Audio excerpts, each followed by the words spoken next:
What is up, reactors? I have a reaction video for you guys today coming from New Rockstars, Eric Voss, talking about Easter eggs and anything that I may have missed or you have missed in the viewing of Black Panther, Wakanda Forever. I've seen this film 2 times, and I know for a fact I'm gonna be mind blown by some of the Easter eggs and things that I missed in the film that he will tell me. So that is why I'm giving you guys a reaction.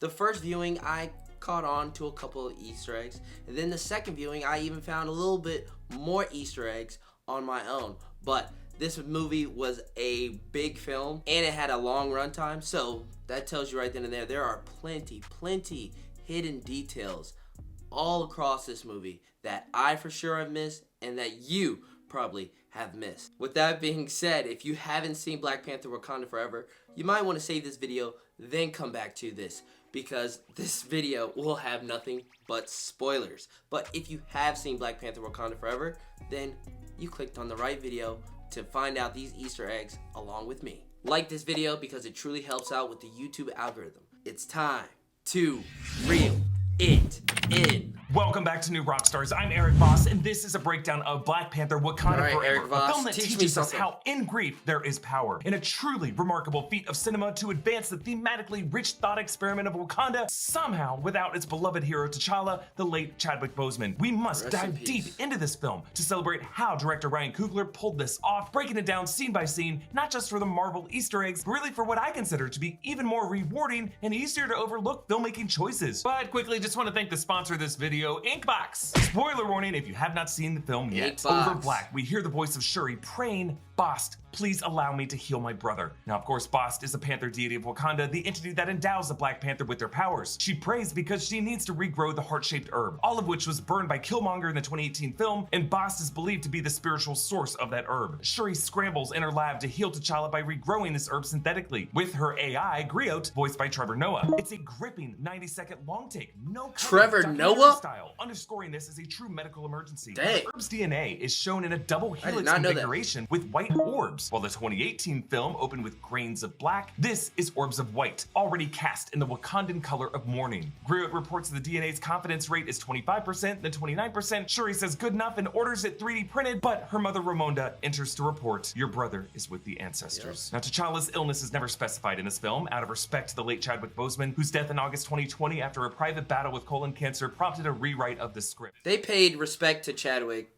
so good in this film. Because it's not really about how T'Challa died, it's about how to mourn. And so by using simply the word illness, they imply it wasn't some cosmic MCU battle, but really a more grounded way that many of us have lost our loved ones, and truly the way that we lost Chadwick. Shuri is our focal character for this story, and this movie evolves her as comic relief kid sister to a true instrument of grief, who through her journey teaches us how to heal ourselves. Because while she's really trying to heal her brother in the opening minutes, her true mission of this film is to heal herself. Like the proverb, "Physician, heal thyself." Shuri's wounds will only be treated when she takes the remedy that she's trying to produce for her brother, and once she properly grieves her lost family, Bast answers her prayers with T'Challa's legacy. T'Challa is buried in a private family plot as water is poured in soil, hydrating this. That funeral scene was amazing. Heart-shaped herbs. Shapoi the shaman, successor to spiritual elder Zuri in the 2018 film, interrogates T'Challa as the son of T'Chaka and the descendant of Bashenga, the first Black Panther. And while it's all in Wakandan, the term Black Panther is in English, suggesting that, like Namor, this is a name given to the hero by the outsiders of this world. While T'Challa himself is buried here, his ceremonial casket is paraded through the streets of the Golden City of Wakanda, a festive celebration of life. Shuri, Ramonda, and all the Wakandans wear the color white, as they did while they were mourning T'Chaka in the 2018 film. We pass a naval guard playing a water drum, which is a cameo by Jabari Exum, a drumming and movement coach from the 2018 film and a friend of Chadwick Boseman's, whom Lupita Nyong'o said would drum while they did their fight training for this movie, became a very important part of their rhythm, one way that they try to keep Chadwick's spirit fighting alongside them in this movie. A tribute billboard with Wakandan lettering translates to "The Panther King forever lives in us and rests with the ancestors." Overhead, Wakanda jets crisscross in a flyover, leaving exhaust trails that are crossed like the Wakandan chest salute. The Royal Cemetery gate is flanked by statues of Bashenga on one side and a female on the other, both of whom have Panther statues at their feet. The female could be Bashenga's wife or his sister. Either way, both T'Challa's sister and his wife play key roles in furthering his legacy. As they salute his casket and it rises up into the jet, the music is Ludwig Göransson's ancestral plane theme, to me the most powerful melody from his Oscar-winning score. It's the music T'Challa heard when he entered the ancestral plane. This man Ludwig was killing it. in the score for this film. The Marvel Studios fanfare replaces typical imagery of Avengers with moments and script quotes from Chadwick Boseman as T'Challa. Pure First, silence. the script quote from Civil War when he told Natasha about the green field with Voss and Sekhmet after his father died. Then our very first shot of Chadwick in the MCU when he looked over his shoulder when he was in Vienna in Civil War. Then T'Challa in a suit with his mask off. Then the script quote, T'Challa asks his father in the ancestral plane, "Tell me how to best protect Wakanda, I want to be a great king." Then the script quote, T'Challa said before the UN, "In times of crisis, the wise build bridges while the foolish build barriers." Then an image of Black Panther with the mask on. Then the script quote, "What happens now determines what happens to the rest of the world," which I think was just a line from the Black Panther trailer marketing. Theater was so quiet during this film. You could hear a pin drop. What we possess, they could destroy the world. It's my duty to protect it, which is an alternate line from the movie that T'Challa said to Nakia when they walk through the streets in Black Panther. And then T'Challa crossing his arms in salute. Then we see the letters of Marvel Studios where the flickering images are more famous moments of T'Challa. T'Challa walking into Shuri's lab in the 2018 film. T'Challa celebrating at Warrior Falls after he defeated M'Baku. T'Challa hugging his father T'Chaka in the ancestral plane in the 2018 film. The moment T'Challa drops out of the Royal Talon Fighter to help Nakia in the 2018 film. Then on the inside of the V, T'Challa swinging from the Rhino horn in the Battle of the 2018 film. Everything. Then on the R, T'Challa and Shuri stepping out of the portal in Endgame to give Cap some backup. And then on the M, T'Challa shouting the words, "Wakanda Forever" in Infinity War right before the charge. And it ends as it has throughout many Phase 4 titles, clearing all of these images with T'Challa punching the ground to release a shockwave. And behind all of this is a purple hue, the color of the heart-shaped herb. Fitting, beautiful, and poignant tribute. We transition 1 year later. Queen Ramonda, played by Angela Bassett, in a powerful, truly Oscar-worthy performance, addresses the she was UN, who amazing tries to in this shame her film. for not sharing Wakandan vibranium with the outside world. Richard Schiff, Toby Ziegler from The West Wing, is credited as the U.S. Secretary of State, an office which, during the Civil War era, was held by Thaddeus Ross in the MCU. R.I.P. to Thunderbolt Ross William Hurt, as well as leader of the Merchant Tribe Dorothy Steele, who plays a small role in this movie, but also died during production. Right. The French Secretary of State reminds us that vibranium cannot be detected by known metal detectors, as we saw in the 2018 film when T'Challa, Nakia, and Okoye entered that Korean nightclub. Ramonda defends the Wakandans' actions as safeguards against the hostility of other nations, saying she knows they whispered the king is dead. We know what you whisper.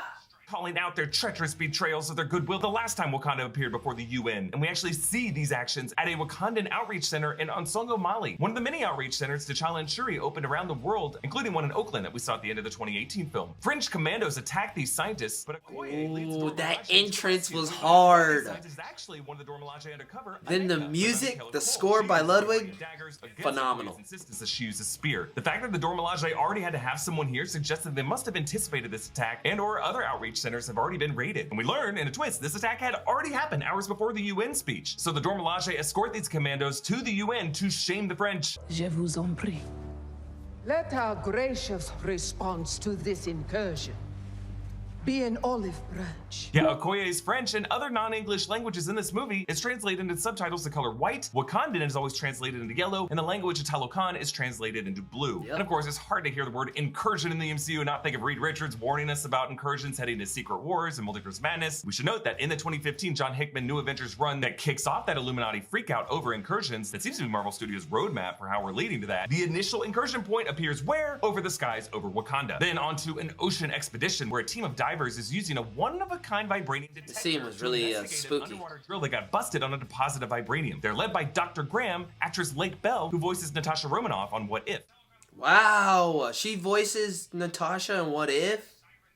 The divers Salazar and Jackson get transfixed by a calm. phantom jellyfish before the Talokanians kill them. I gotta imagine this was at least a nod from Kugler to Jordan Peele for the jellyfish-inspired UFO jean jacket in Nope, which hypnotically led people to their doom. That But might we be a gotta note, reach. in this movie, not that kind of doom. The Talokanians break the surface of the water and sing, hypnotizing crew members to walk off the deck into the water. This is based on sirens of Sirens. Greek mythology, humanoid creatures who would lure sailors to their shores with their songs, but then cause those sailors to crash on the rocks of the islands. Atuma, Namora, and other Talokanians board the ship and attack. In the comics, Atuma is a rival to Namor, but here he's kind of his second in command. They all wear Wow. breathing masks filled with water. Maybe he so will that be they a can rival land. Some in, of them moisture masks the third and film. Still suits in Doom. Dr. Graham departs Along in a with helicopter, but it Namora. crashes, revealed to have been thrown by its tail by Namor, flying with his ankle wings. And we cross-dissolve from this into the border of Wakanda, making it look like Namor is flying into that kingdom, as this will be the next place he visits. CNN's Anderson Cooper cameos, reporting on the UN speech. If you look closely at the ticker along the bottom of the screen, it reads, Scott Lang continues to promote his book, Look Out for the Little Guy. That book is Ant-Man's autobiography that he promotes in Ant-Man the Wasp Quantumania, which of course is the next film on Marvel Studios' slate. Ramonda finds Shuri in the lab where Shuri is designing the exosuits that will eventually become Okoye's Midnight Angel suits. The Wakandan letters on Shuri's screen translate to flat line, which might just be one of her design template tool options, but also might just be an unfortunate word combination, reminding her of how a year earlier she found out her brother flatlined in the same spot. Now Ramonda says that the AI Griot unnerves her, saying one day artificial intelligence is going to kill us all, and Shuri says AI isn't like the movie's mother, it does exactly what I tell it to, which is a pretty odd exchange for a world that has nothing to do with Ultron. Yeah, I was about to bring that up. She wants to take her on a trip, telling her to leave behind her Kimoyo that scene I just thought about her Ultron. Kimoyo earrings, setting up Shuri to have two separate ways of tracking her after she leaves behind her bracelet on the bridge. Ramonda takes Shuri to a riverside campfire to partake in a morning ritual of burning the funeral garments. Nearby, elephants bathe in the river. Elephants are known to have complex grieving rituals as well, traveling long distances to the sites on the anniversaries of the deaths of family members, guided by an instinct similar to the hand of T'Challa's spirit that Ramonda mentions here. But Shuri, always a scientist, is a skeptic. She says the hand was a construct of Ramonda's mind. Shuri says, if I sit here and think about my brother for too long, it won't be these clothes I burn, it will be the world and everyone in it. Yep, and Namor is listening. So in this moment, when she talks about burning the world, she is invoking Killmonger and his rage. Ramonda nearly tells Shuri a secret about T'Challa. They are interrupted by Namor. Now in the comics, Namor was a Submariner, ruler of Atlantis, Marvel's first mutant when he was introduced in Timely Comics 1939. But here, the character has been reconceived by Ryan Coogler to be played by Tenoch Huerta from the realm of Talokan, but still having the pointy ears and the ankle wings. Namor says, "This place is amazing. The air is pristine. And the water. My mother told stories about a place like this. A protected land with people that never have to leave, that never have to change who they were. What reason do you have to reveal your secret to the world?" I am not a woman who enjoys repeating herself. Who are you? I have many names.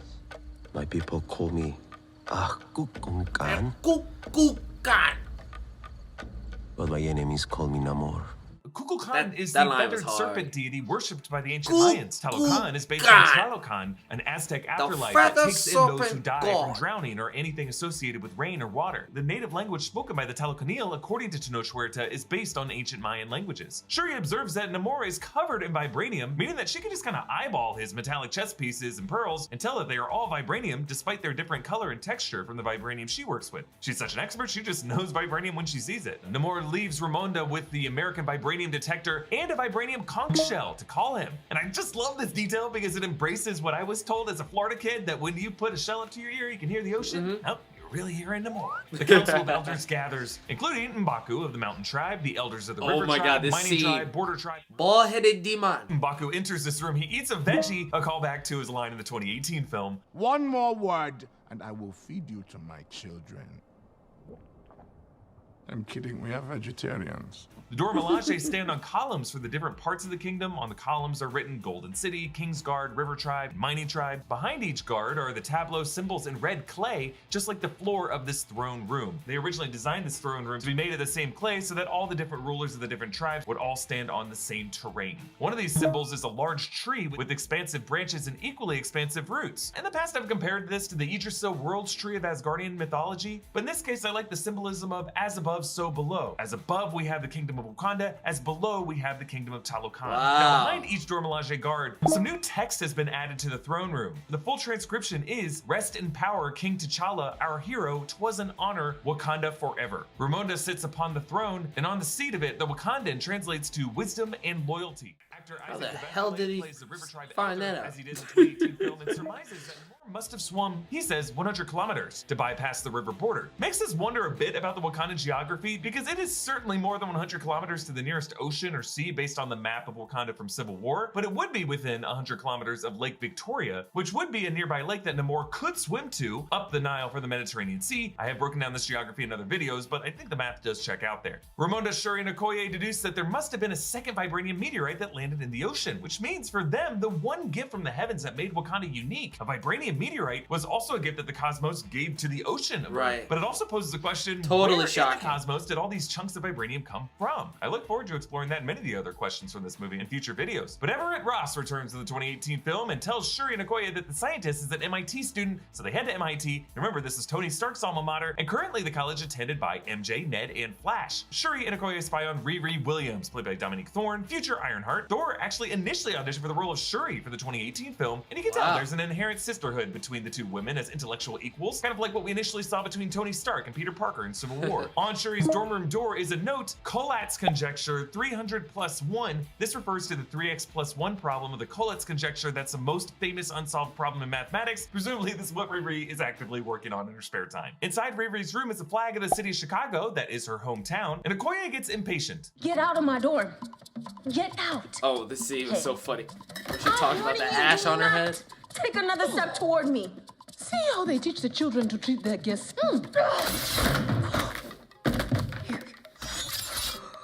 Put a spear in here. Who brought a spear in here? I like her. Hey. Oh, Put it please down, play the put scene. it- Please play Watch it. yourself. Come on. It's all right, princess. Please play the scene. Small girl. I am going to give you two options. You can come to Wakanda, conscious or unconscious. Yeah, remember No, you didn't play the whole scene. You gotta play the whole scene. Now she just covers her head tattoos with makeup, but it presents its own complication. They go to Riri's Yes. warehouse, where she said she had to build a quantum computer to crack her own encryption. Quantum, you say? I mean, the future of technology in the MCU is certainly quantum. Riri actually could have been the friend who helped Cassie Lang build that quantum tech that leads to all them getting sucked into the quantum realm in Quantumania. Quantum. Shuri notices Riri blueprints, asking if it's, quote, Stark tech. So it's not just that Shuri is building her own exosuit inspired by Iron Man, she is actually using Stark tech schematics, meaning she might be building this with Tony's blessing through one of those MIT grants, like the one that he announced in Civil War. Tony's speech at MIT would have been like 8 years before this, but I assume the grant program is still functioning. Riri says there's an entire YouTube channel dedicated to sightings of me, which is another Peter Parker parallel with Hopefully Civil they War bring up, showing those of YouTube Peter's videos. heroics throughout Queens. This might also be an account you could imagine Kamala Khan having something to do with. That'd be a cool connection between the two. Motorcycle, and Riri suits up in her Mark I armor. When it powers up, notice it makes the same sound effect as Tony Stark's repulsors.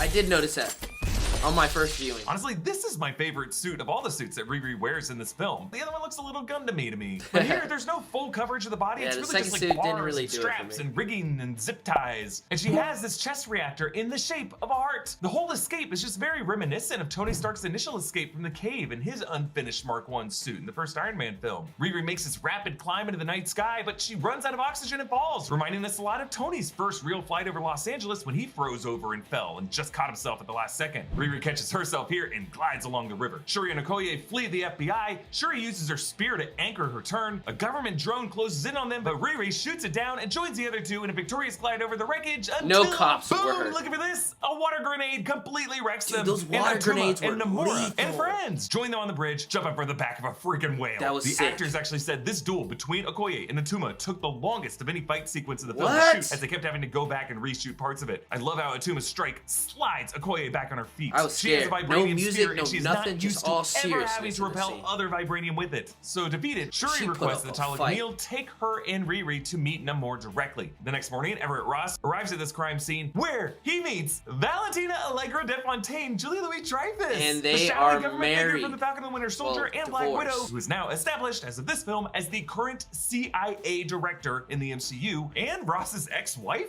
This is a huge deal for the political hierarchy of the MCU. This is what I was referring to in my tweet when I said that the hierarchy of power of the MCU was Man changing. promoting I his said, Twitter. you're gonna get mad at me when you find out what it was. I should But do yeah, it I think too. it's extremely significant. Now, we don't know how long Val has been the CIA director because John Walker didn't really seem to know who she was. And the CIA director is a president-nominated and Senate-approved, very public figure. While the average person might not know who the CIA director is, someone like John Walker would know. But either way, this means that Val's recruitment of Walker and recruitment of Yelena Belova to kill Hawkeye, all of these things had had the full weight of the US government behind it. And now, since Val is going to be leading the Thunderbolts is going to be a much more public squad of killers. I think this is definitely going to tie into Secret Invasion and Captain America New World Order and Thunderbolts. And Val just shot to the top of my list as Skrull-spicious, and Everett Ross right behind her. Okoye reports losing Shuri and Riri. The doorways behind her. Oh my god, that scene? This scene, I was so shocked at who Queen Ramonda was yelling at. But it is what it reads later when Shuri enters the ancestral plane version of this room, when it transforms into literal sacred ground where Shuri finds the wisdom, albeit complex wisdom, of her ancestors. Ramonda is reminded that Okoye raised her spear against her own husband, referring to W'Kabi, Daniel Kaluuya's character from the 2018 film, who does not appear in this movie, but Ramonda says that W'Kabi is somewhere, that Okoye can visit him anytime she wishes, so this establishes that W'Kabi is alive and well somewhere. Ramonda shouts, I am queen of the most powerful nation in the world, and my entire family is gone. Have I not given everything?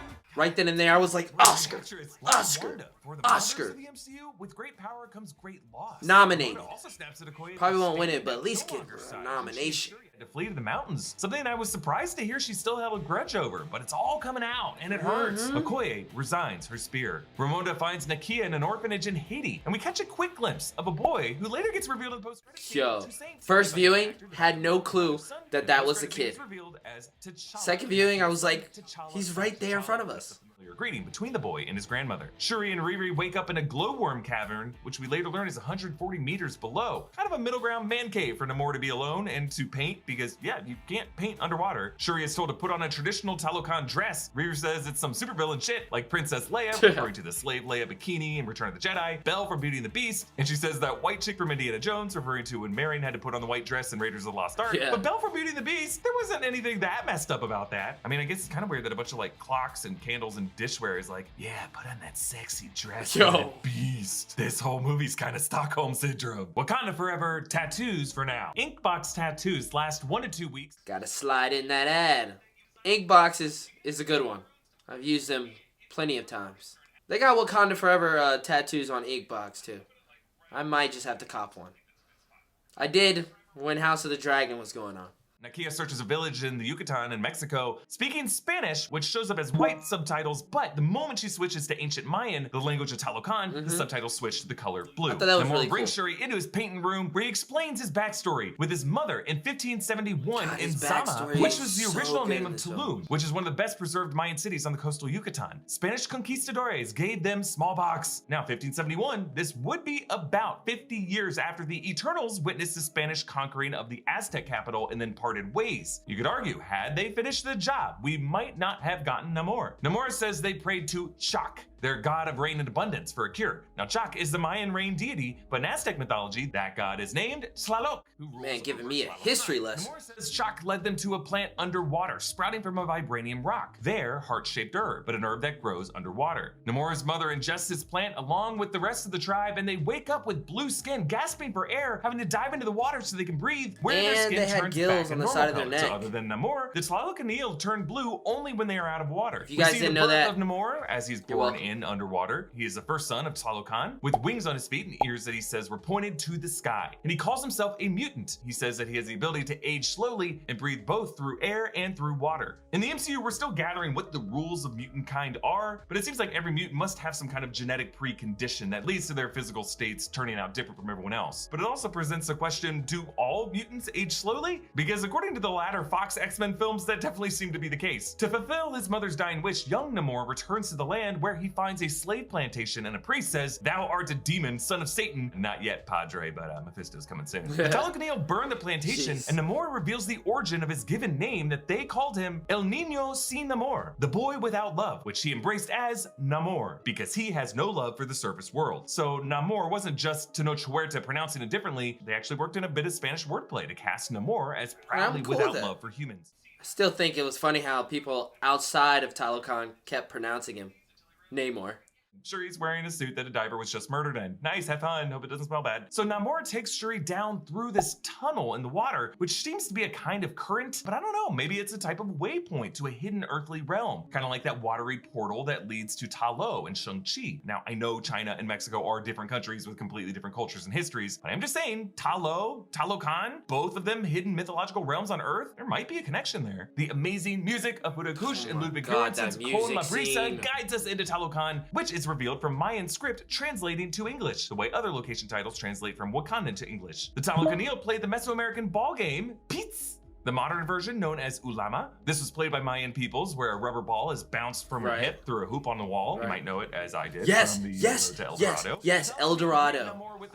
That's the film I thought of once I saw that. A throne, but also an open shark mouth, as the Talokan throne is a giant shark jawbone. Talokan. I regret that joke immediately. Looks like a shows Shuri megalodon. his central palace that is made fully of vibranium and is lit by a powerful light. His own golden city that he must protect. Nakia waits on a Yucatan beach for Griot to track Shuri's earrings and then dives into a waterhole in the jungle, a land-based waypoint to Talokan. Now notice how Nakia's suit is green, the color of her river tribe, but costume designer Ruth E. Carter incorporated blue to look like a river snaking through the jungle, effectively telling the story of Nakia's rescue plot in the second act. Namor gives Shuri a bracelet of friendship, the same bracelet worn by his mother, both an olive branch, but we later learn the plant DNA that Shuri can use to resynthesize the heart-shaped herb. So just to track the jewelry swapping going on in this movie, Shuri leaves her Komoyo bead bracelet for Ross to find. Technically, Val bugged that bracelet, but she keeps her earrings, which is how they track her down. Meanwhile, Namor notices that Shuri's wrist is bare as she surrenders herself to him, which she knows that he won't see as suspicious because she was not wearing that bracelet earlier at the Riverside fire ritual per her mother's request. So Namor gives her a bracelet, which becomes the cure that she's been seeking throughout this whole film.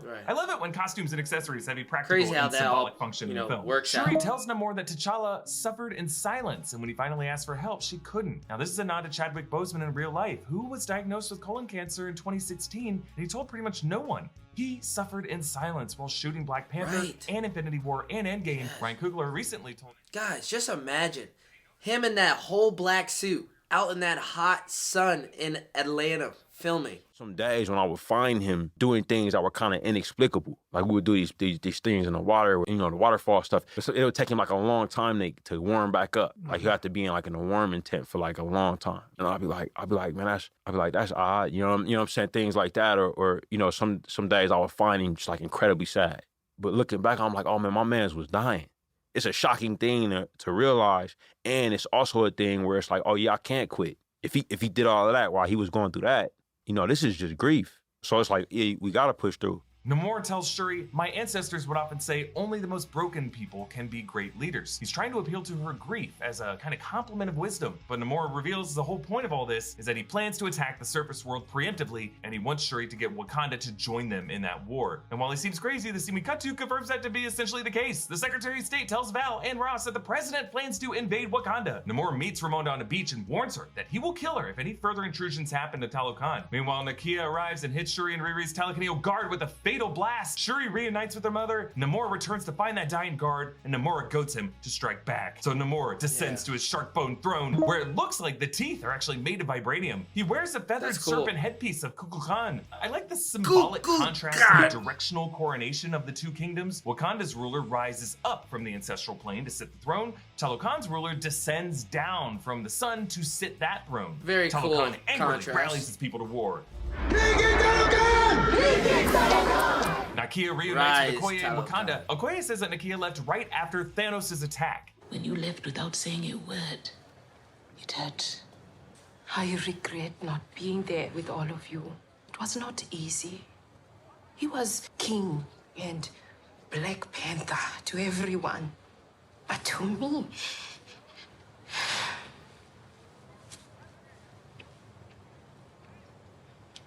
he was everything.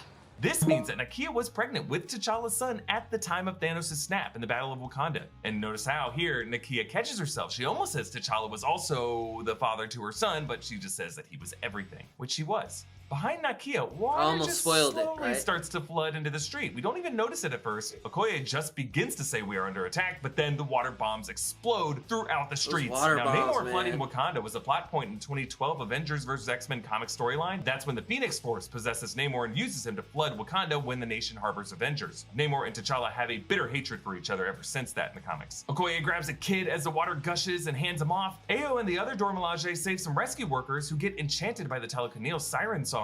Shuri and Aneka pilot an aircraft to save a trolley. We actually saw one of these on the streets in the 2018 film. It's just pretty satisfying to see all levels of Wakandans immediately springing to help each other. Namor joins Atuma and Namora on the shoreline. Man, his and rise M'Baku out of the jumps water him was from cool. behind, but breaks his staff on his arm, and Namor punches him right in the Oh chest, my breaking his chest God. armor. I Ryan thought he Coogler was said that dead Namor for a is as second. strong as Thor, and if he's around enough water, is as strong as Hulk. I actually recently broke down the power hierarchy in the MCU, and since Namor is technically the avatar of a god, that kind of checks out with the MCU's internal logic. Namor zigzags through the air defenses. He does this mid-air turn with his foot passing the camera, showing his ankle wings flapping overtime. Namor flies up to the I like throne the way room to his face fight off scenes with were filmed Ramonda in and the Riri movie. inside. He stabs his spear into the glass and cracks it, then throws water grenades and Damn floods the water room. grenades. Ramonda's able to save Riri, but she drowns, and Shuri is inconsolable. So Shuri, Man, that was so another royal shocking, man. I this was time for her mother. Now, honestly made me she mad at the was wearing her moment. funeral garments before. She I was honestly mad for like a Yeah, good 5 just imagine minutes. how horrible it is. You just wore clothes for your brother's funeral, and before they even have a chance to gather dust, you gotta put them back on for your mother.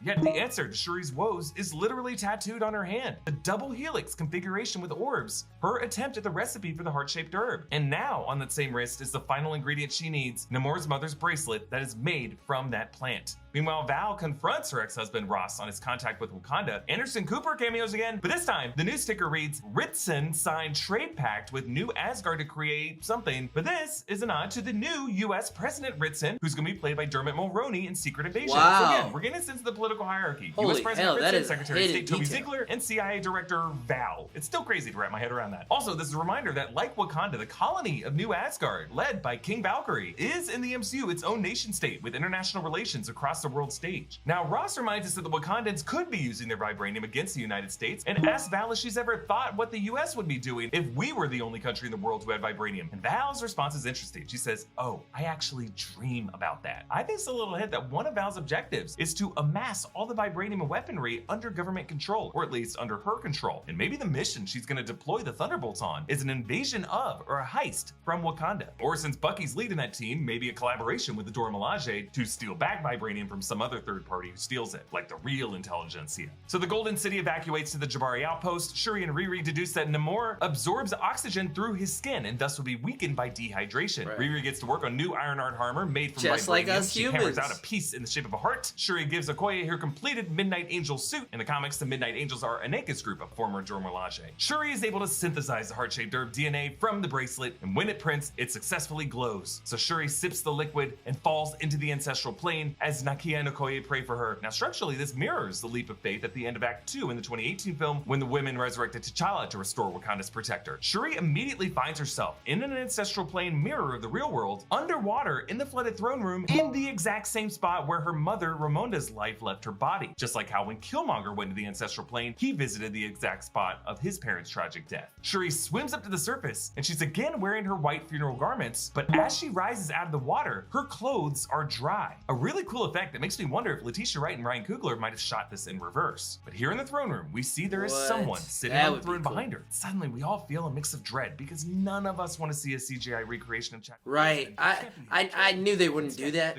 but I actually thought it was going to be Queen Ramonda.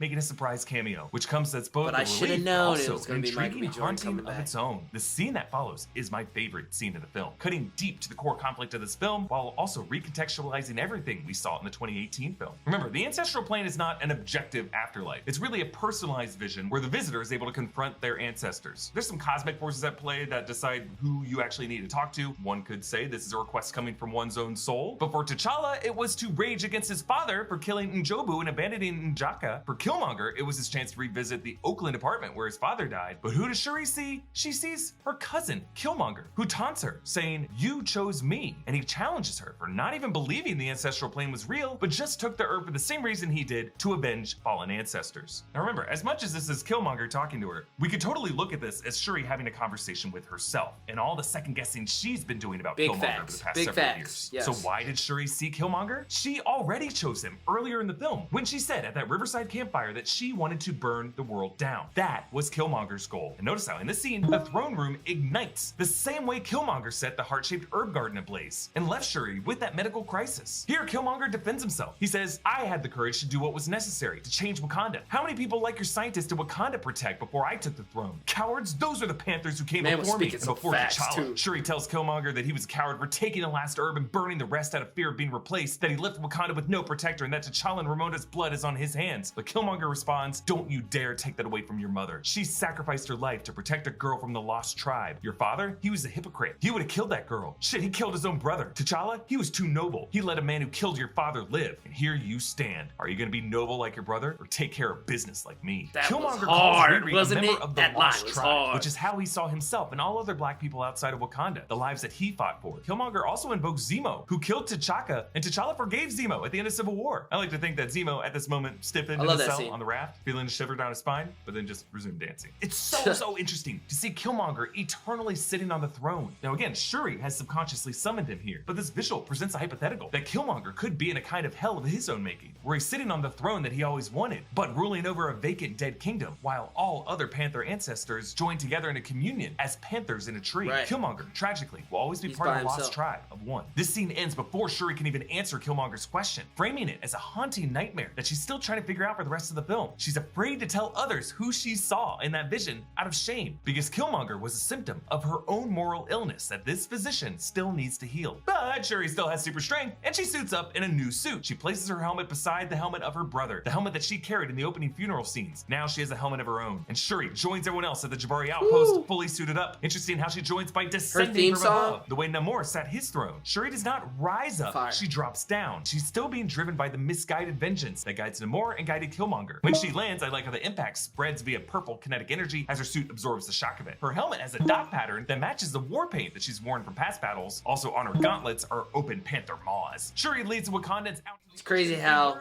in the trailers people still thought it was a guy. T'Challa's war cry from the Battle of Wakanda. Like, come on, guys. It was clearly Shuri. Chest plate. M'Baku suits up with new armor, bearing the face of Hanuman. That's the ape deity that the Jabari worship. The Talokanil attack from the backs of blue whales and orcas. Their shields, I'm pretty sure, are the shells of sea turtles. Awesome. Namora breaks the pulsing device that the Wakandans use to try to subdue them. Actually, Jessica Clemens interviewed Alex Libanali and Mabel Cadena asking about their underwater work for this film, and Alex confirmed that Mabel holds the record. She's the champ. Are you? At holding the breath. How long? Please. 6 minutes and a half. No. What? No, you gotta say that loud. 6 minutes and 30 seconds. 6 minutes and a half.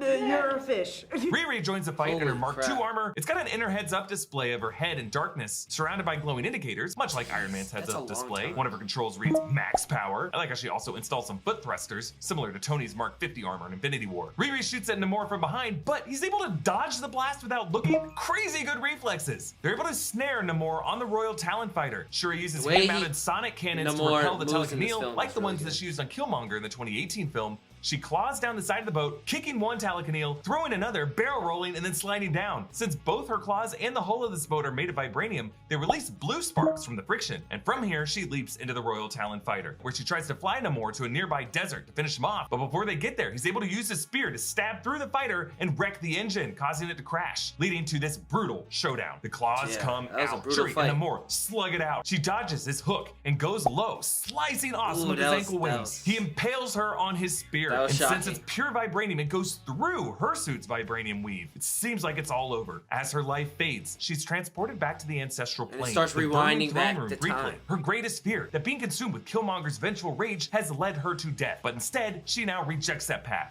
She claws off the spear. She pulls herself off of it, somehow leaving no blood on the shaft. It should have been spear. blood. Okay, yeah, and leaps over Namor and lands They before should've him. And she thrown in, uses the some blood exploding on jet engine to blast Namor. Presumably most effective just by drying him out even further. And as she holds a blade to his throat, both fighters are close to death, and they sink in this fascinating interlocking visions of their ancestors. For Shuri, the conflicts of the past rewind. We see the flooding and the battles before reversing, symbolizing her wounds beginning to heal, both the physical wounds in her suit and her psychological illness. Her mind is retracing its steps back to the mutually peaceful kingdoms of Wakanda and Talokan. And finally, Shuri sees the ancestors she wanted to see in the ancestral plane, a vision of her mother Ramonda, who says, "Show him who you are." And Shuri tells Namor to yield so that their kingdoms can protect each other. Namor looks up at Shuri, and what does he see? He sees a vision of his mother reaching down to him. On this sacred ground, these two have found the wisdom of their ancestors. A closing montage shows Shuri replanting the heart-shaped herb garden in T'Challa's gravesite. She greets Riri in the lab and makes her return the suit, but leaves her with the car of her father that Okoye wrecked on the bridge earlier. Not having this super vibranium suit's probably a good idea, because this way Riri's going to be set up to build a new DIY armor set in Ironheart on Disney Plus in 2023. We return to Warrior Falls, but instead of Shuri coming out of the Royal Talon Fighter, it's M'Baku. He says that Black Panther Shuri sends her regards, but M'Baku wishes to challenge for the throne. This sets up M'Baku to be the new ruler of Wakanda, while Shuri continues to be Black Panther, at least an intermediary one. We catch up back with Namor and Namora in his painting cave. It seems as though things are still a bit unresolved, and we realize Namor has been painting all this time a depiction of himself and a panther locked in battle. Okoye rescues Ross from captivity, making him a fugitive from the American government, and leaving Okoye in her Midnight Angel suit, finally with some headgear that she's comfortable in. The final scene brings Shuri to a beach in Haiti, where she finally allows herself to burn her funeral garments. She closes her eyes and meditates, and she flashes back to the images of T'Challa from the 2018 film, when he walked down the hallway to her lab and gave his sister their handshake, when she placed his necklace suit on him after he resurrected, the first time he walked into the throne room as king. As she finally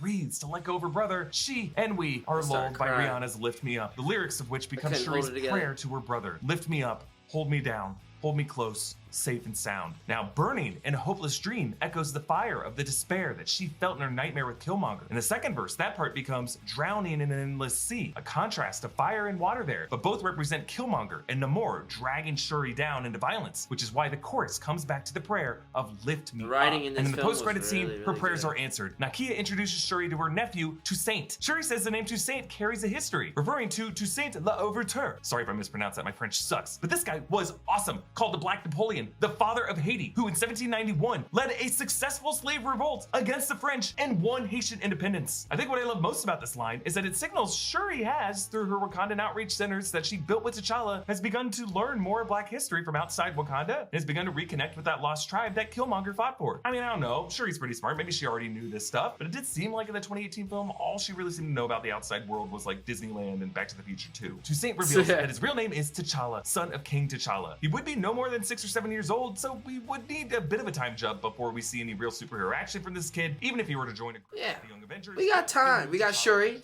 and then you can continue the story of T'Challa with his son. The Black Panther is not a burden Shuri must carry alone anymore. They didn't recast T'Challa, but they kind of gave us, you know, an under-the-rug recasting. Appreciate you all giving me this opportunity to break down this Good job, Eric. I enjoyed this video. And hopefully you guys enjoyed my reaction. As Marvel Phase 4 comes to and hopefully you guys learned Easter eggs just like I did in this. Subscribe to New Rockstars for more analysis of everything you love. Thanks for watching. Subscribe to New Rockstars. A good video by Eric Voss. Make sure you guys subscribe to him at New Rockstars and hit that subscribe button here at Reel It and Reactions. I enjoyed Wakanda Forever. A beautiful film, a beautiful tribute to Chadwick Boseman, and I've seen it twice. I'm sitting here thinking about seeing it again. There were things that I clearly missed out of my 2 viewings that I now know, you know, even more now.